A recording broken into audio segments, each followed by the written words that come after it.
ఇష్టం లేకుండా తాళి కట్టావని ఏడ్చే రకం కాదు నేను. జుట్టు పట్టుకొని ప్రేమలోకి ఈడ్చే రకం. ముసలోడువై చచ్చేంత వరకు ప్రేమించు.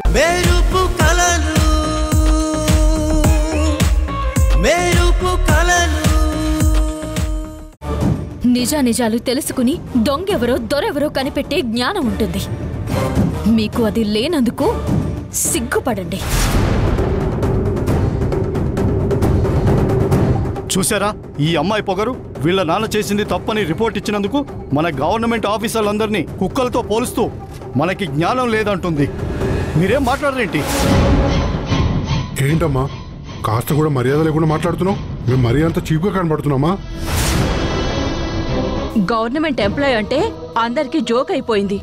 అయినా మీ నాన్నంత నీతిమంతుడైతే మేమెందుకు తప్పుడు రిపోర్ట్ ఇస్తాం? చేసింది ఫ్రాడ్, మళ్ళీ సమర్థింపు. నాన్న ఎలాగో పోయాడు, ఆ సింపతిని అడ్డు పెట్టుకొని బిల్లులు రిలీజ్ చేయించుకోవాలని వచ్చింది. అయినా నాన్న ఫ్రాడ్ అయినప్పుడు కూతురు బుద్ధి మాత్రం మంచిగా ఎలా ఉంటుంది?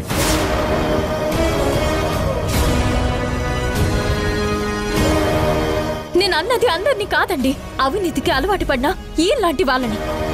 మీరు నన్ను తప్పుగా అర్థం చేసుకుంటున్నారు. చాలే అమ్మా, అనాల్సిందంతా అని మళ్ళీ కవర్ చేసుకుంటున్నావా? అయినా కేసుకు సంబంధించింది ఆడిట్ అయ్యాక ఇంకా నీకు ఆఫీసులో ఏం పని? ముందు బయటకు నాడు. అది కాదండి. ఏది కాదమ్మా?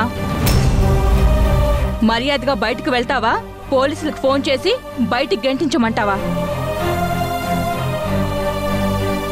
ప్రభుత్వ ఉద్యోగులంటే అందరికీ జోకర్లా కనిపిస్తున్నారు. ముందు బయటకు నాడు. ముందు బయటకు నాడు.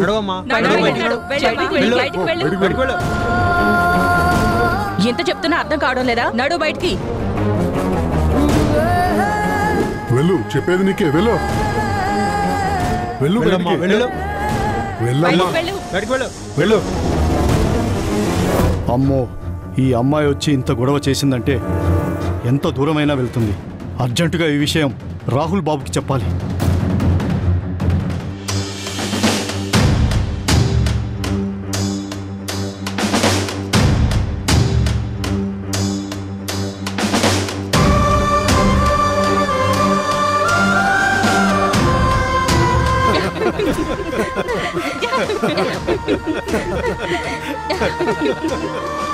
అయినా మీ నాన్నంత నీతిమంతుడైతే మేమెందుకు తప్పుడు రిపోర్ట్ ఇస్తాం? చేసింది ఫ్రాడ్, మళ్ళీ సమర్థింపు.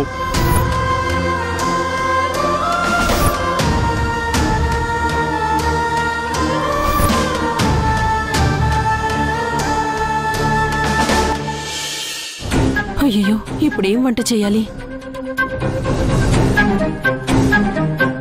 అయ్యో, ఇప్పుడేం వంట చెయ్యాలో? పోనీ ఆకుకూర వంట ఏం చేస్తే ఏమంటారో తెలీదే. ఇప్పుడేం చెయ్యాలి? ఆకుకూర చేస్తే తింటారో లేదో పిల్లలు. పోనీ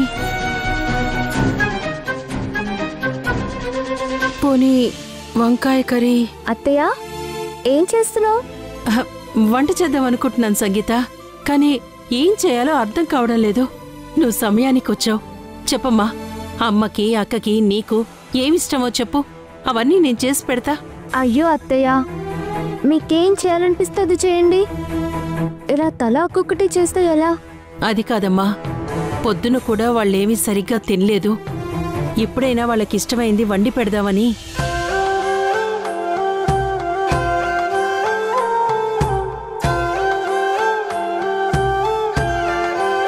ఏంటమ్మా అలా చూస్తున్నావు? ఏమైంది? మమ్మల్ని ఇంతలా అభిమానిస్తూ మా కోసం ఇంతలా ఆలోచించి అత్తయ్య ఉందని నిన్నటి వరకు ఎందుకు తెలియదు అత్తయ్య? ఎందుకంటే ఎన్ని రోజులు మాకు దూరంగా ఉన్నావు. కనీసం నువ్వు ఉన్నావన్న సంగతి కూడా మాకు తెలియకుండా ఉన్నావు. అంటే అది ఆ దేవుడు నా రాతలో రాశాడు సంగీత. ఇందులో ఎవరిని నిందించి ఏం లాభం?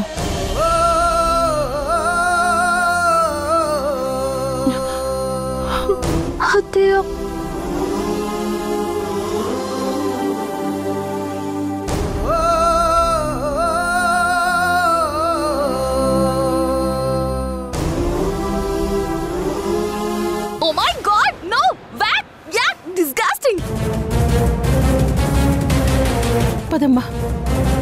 Disgusting.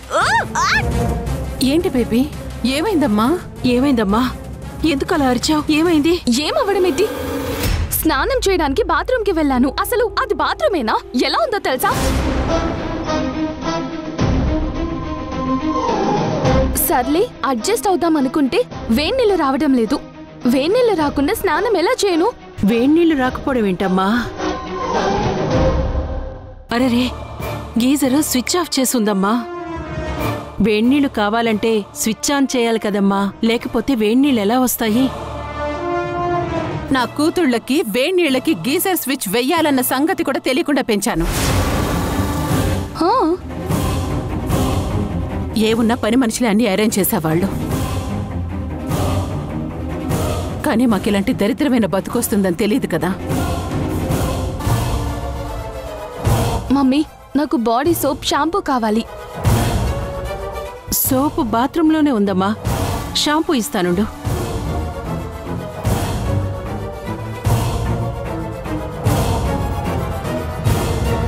ఇవిగోమ్మా. ఏంటివి? షాంపూ, ఇదేమో సున్నుపిండి. వాట్? షాంపూవా? What is this mom? ఇది షాంపూవా? ఇవన్నీ వాడితే నా స్కిన్ నా హెయిర్ ఏమైపోవాలి? ఇలా అయితే బ్యూటీ కాంటెస్ట్ లో ఎలా పార్టిసిపేట్ చేయాలి? ఏం చేస్తామమ్మా, అంతా మన కర్మ.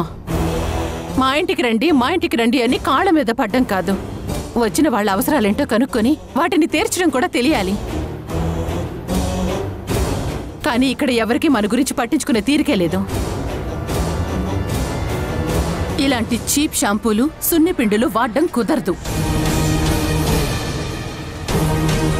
అదేంటి మా అలా అంటావు? పాపం అత్తయ్య, మీరు మార్నింగ్ బ్రేక్ఫాస్ట్ చేయలేదని ఏం తింటారని కంగారు పడుతుంది. కంగారు పడ్డం హడావిడి చేయటం వల్ల అవసరాలు తీరవు సంగీత, అవి అర్థం చేసుకోవాలి. అమ్మా సౌందర్య, నీకేం కావాలో చీటీ రాయమ్మా, వాసు రాగానే అన్ని తెప్పిస్తాను. ఏం అవసరం లేదు, ఆ డబ్బులేవో ఇస్తే తనే వెళ్ళి తెచ్చుకుంటుంది. మళ్ళీ ఆయన గారు తెచ్చాక ఇది కాదు అది కాదు అంటే మళ్ళీ ప్రాబ్లం అవుతుంది. అలాగే.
చూసారా నాన్న, అందరూ ఏమంటున్నారు?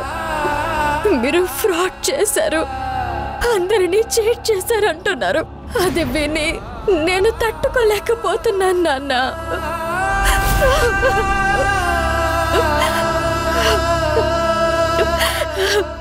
ఎందుకు నాన్న మమ్మల్ని వదిలి వెళ్ళిపోయారు? ఇప్పుడు నేను ఒక్కదాన్ని ఏం చేయగలను నాన్న? ఎన్ని బాధ్యతలు అప్పగించారు, చుట్టూ ఎన్ని సమస్యలున్నాయి. ముఖ్యంగా మీ మీద పడిన నిందని నేను ఎలా తొలగించాలి? వీటన్నింటినీ దాటుకుంటూ మీరు నాకు అప్పగించిన కుటుంబ బాధ్యతని ఎలా తీర్చాలి నాన్న?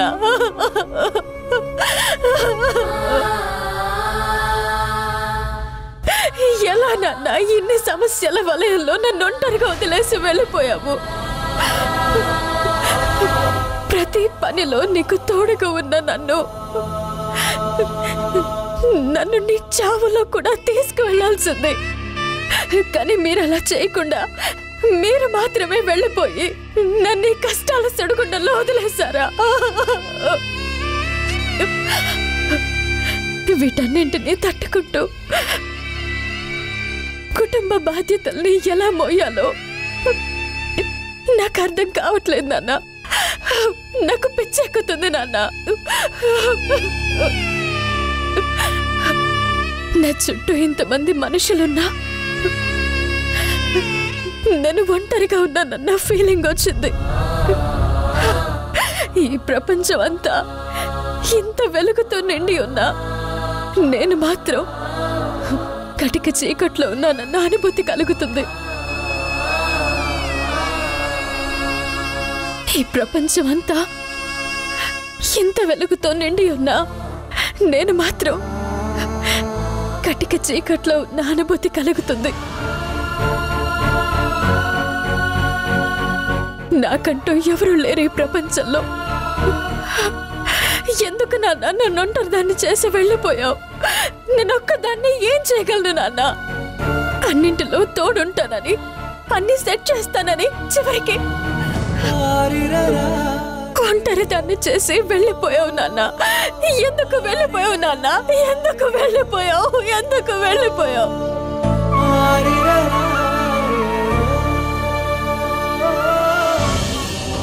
సంయుక్త,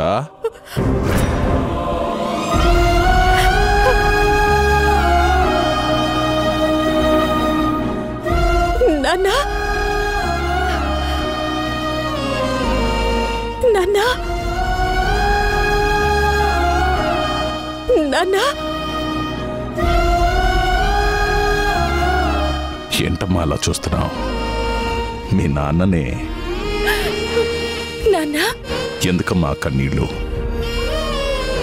ఇప్పుడు ఏమైందని? నేనెక్కడికి వెళ్ళానని ఇలా ఏడుస్తున్నావు? అయినా నేను అలా ఎలా వెళ్తాను? ఇన్ని బాధ్యతలు, ఇన్ని సమస్యలు ఉన్నప్పుడు నేనెప్పుడూ నీతోనే ఉంటానమ్మా.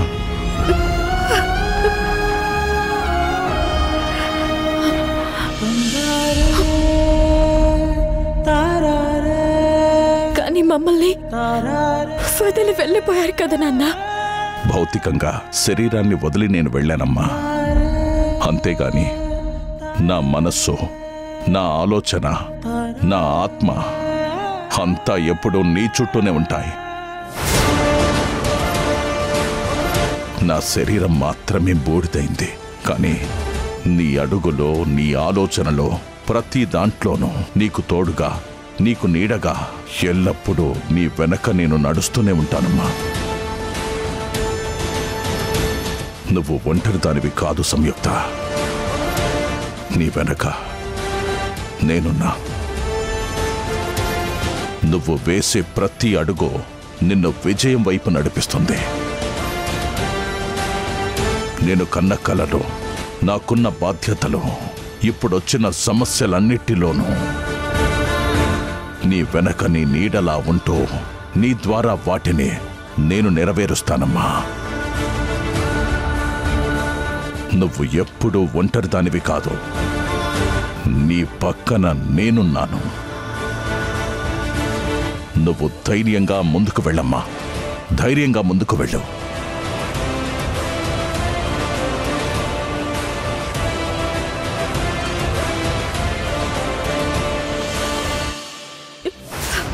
నాన్నా, నాన్నా,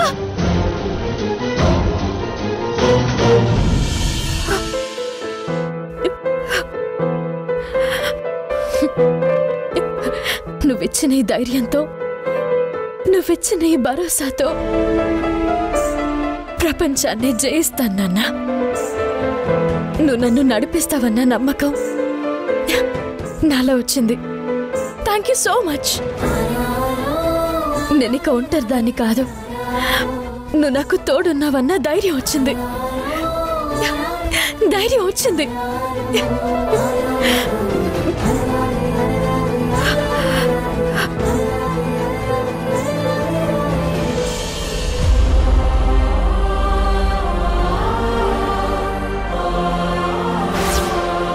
రే వాసు, ఉన్న పలంగా కంపెనీలో జాబ్ రిజైన్ చేసావు. నెక్స్ట్ ఏంటి?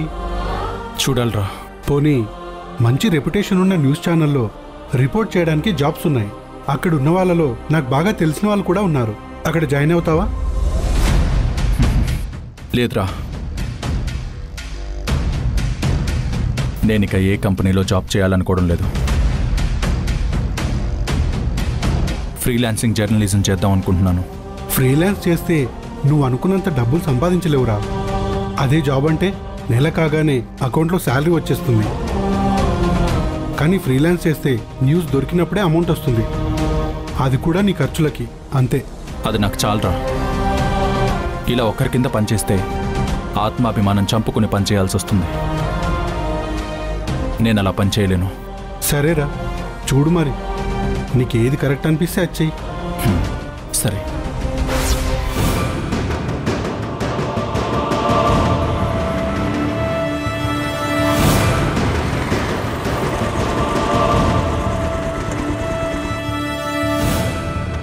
అరే ఏంట్రా అర్జెంటుగా రమ్మని ఏదో మాట్లాడాలను? ఏంటి సంగతి?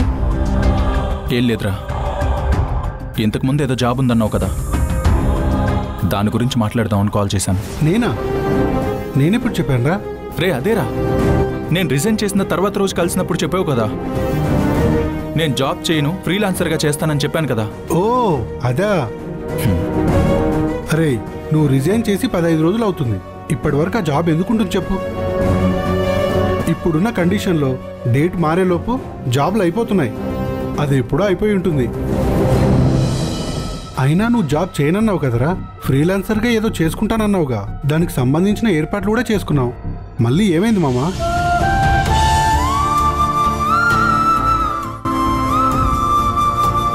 ఇప్పుడు ఇంట్లో ఉన్న పరిస్థితులు, ఇంతమంది అవసరాలు, పైగా పాపం అందరూ ఆడవారు. మగవారి కంటే ఆడవారి అవసరాలు చాలా ఉంటాయి. వచ్చిన వాళ్ళని ఉన్నన్ని రోజులు బాగా చూసుకోవాలి కదా. మామా ఏం ఆలోచిస్తున్నావురా? ఏం లేదురా, ఇప్పుడు నా పరిస్థితికి జాబ్ చాలా అవసరం రా. సరే, మన తెలిసిన సర్కిల్లో ఎంక్వైరీ చేద్దాం. నీలాంటి మంచి జర్నలిస్ట్కి ఖచ్చితంగా జాబ్ దొరుకుతుంది. నువ్వేమీ వరీ అవ్వాల్సిన అవసరం లేదు. మనం ప్రయత్నం చేద్దాం. నాకు వేరే అర్జెంట్ పని ఉంది, నేను మళ్ళీ కలుస్తాను. సరే.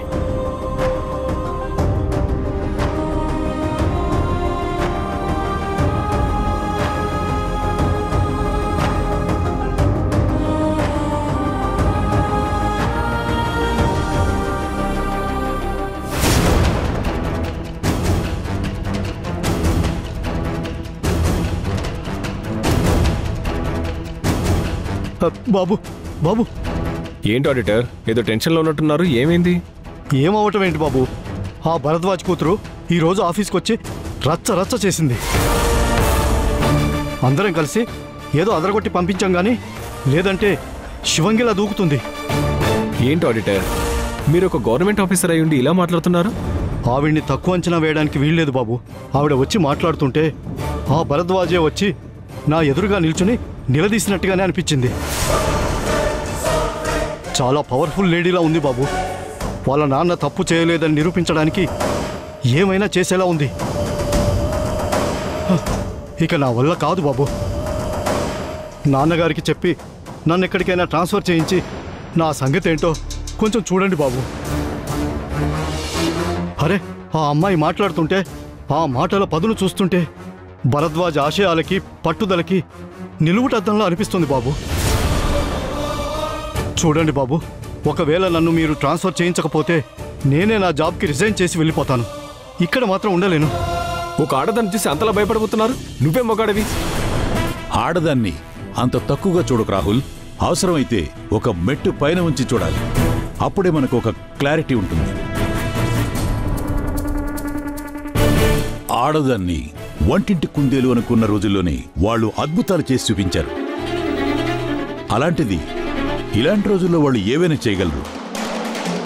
మనం ఎవ్వరిని తక్కువ అంచనా వేయకూడదు. మన టైం బాగున్నప్పుడు శత్రువు రాళ్లు విసిరినా అవి పువ్వుల్లా మారతాయి. టైం బాలేనప్పుడు పువ్వులు విసిరినా బుల్లెట్ల ప్రాణాలు తీస్తాయి. జాగ్రత్తగా ఉండాలి. ఎవ్వరిని తక్కువ అంచనా వేయకు.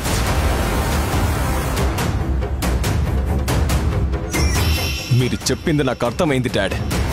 ఆ సంయుక్త ఈ సమస్య వైపు చూడకుండా, కనీసం దీని గురించి ఆలోచించకుండా సమస్యని ఊబిలోకి తొక్కేస్తాను. ఊపిరాడకుండా చంపేస్తాను. ఇప్పటికే రోడ్డు మీదకొచ్చి ఎటు వెళ్ళాలో ఏం చేయాలో తెలియక తట్టుకోలేకపోతున్నారు. ఆ ఫ్యామిలీకి ఎలాంటి సమస్యలు సృష్టిస్తానో చూడండి డాడ్.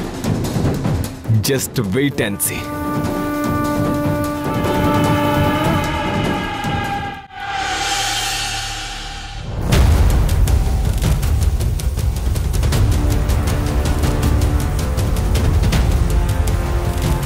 ఏంటి మాట్లాడాలి అన్నావు?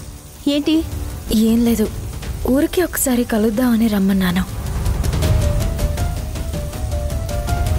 అరే వాసు, నీకు విషయం తెలుసా? ఏంట్రా? మార్నింగ్ ఏదో ఆఫీస్కి వెళ్ళాలన్నావు, వెళ్ళావా? ఏమైంది? మార్నింగ్ నీ మరదలు సివిల్ ఇంజనీరింగ్ ఆఫీస్కి వెళ్తే అక్కడ పెద్ద గొడవ జరిగిందంట్రా. గొడవ ఏమైంది? ఏమైందంటే అసలు తనకి బుద్ధుందారా? అయినా వాళ్ళు అలా ఎలా మాట్లాడతారు? వాళ్ళు ఏమైనా అంటే నేనెందుకు ఫీల్ అవుతాను? నేనేంటో మా నాన్నగారేంటో నాకు తెలుసు. త్వరలోనే ఈ ప్రపంచానికి కూడా తెలియజేస్తాను. అయినా మనిషికి అంత పొగరు పనికిరాదు. ఒక్కతే పుడింగిలాగా వెళ్ళడం ఎందుకు? నన్ను తోడుగా తీసుకెళ్తే ఏమవుతుంది? నోరు తెరిచి అడగడానికి ఈగోరా? అరే, మా ఇంట్లో మా అమ్మ అంత బాగా చూసుకుంటుంది కదా, కనీసం తనతో అయినా చెప్తే నేను తోడుగా వెళ్తాను కదా. ఎందుకు ఒక్కదానివే వెళ్ళడం? ఎంత డేంజరో తెలుసా? మీ బావని తీసుకెళ్ళమనొచ్చు కదా. పైగా అతని జర్నలిస్ట్, నీకు చాలా హెల్ప్ అయ్యేది కదా. నేను అడగాలా? తనకి తెలీదా? అరే, ఒంటరిగా ఆడపిల్ల బయటికి వెళ్తుంది, ఎక్కడికి, అవసరం ఏంటి అని పట్టించుకోవాలి కదా. ఏమన్నా అంటే నాది పొగరు అనుకుంటారు, కానీ నాది పొగరు కాదు, ఆత్మాభిమానం. ఆ మనిషికి ఒళ్ళంతా పొగరు. అన్నీ ఇదిగో ఇలాంటి పనులే చేస్తుంది. ఏమైనా అంటే మిడిగుట్లేసుకుని తినేసేలా చూస్తుంటుంది. ఆ అమ్మాయి గురించి మీకు తెలియదు.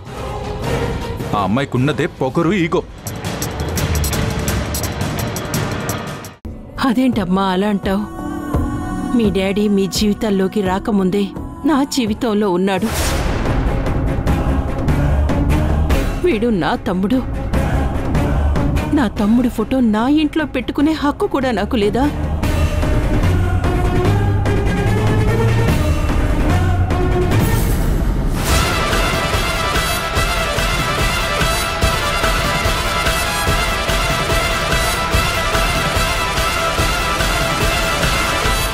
ఇలా వరసలో కలుపుతూ వచ్చి ఆయన్ని మాకు కాకుండా చేసి పంపించింది చాలు.